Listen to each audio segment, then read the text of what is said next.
पता है अल्लाह क्यों कहता है कि मुझसे मांगो? एक तो उसको हमारा मांगना अच्छा लगता है, और दूसरी वजह यह है कि वो जानता है कि हमारे पास ना उस एक रब के सिवा कोई नहीं है जिसे हम मदद मांगे या फिर जिसको हम अपनी तकलीफ, अपनी मुश्किलात बताएं। वो ना जानता है कि हमें उसकी ना कितनी ज़रूरत है और हम एक इंसान कितना बेबस है। और आप यकीन करें कि अगर खुदा हमें ना सुने ना तो हमारा दिल फट जाए।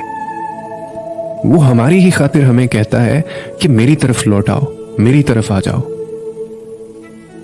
मैं तुम्हें पुरसुकून कर दूंगा। इसमें हमारा ही तो भला है।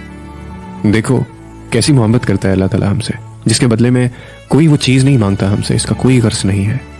ये वाहिद वो रिश्ता है, ये वाहिद वो ज़ात है जिसमें वो बस हमें देता है, बदले में मांगता कुछ नहीं है।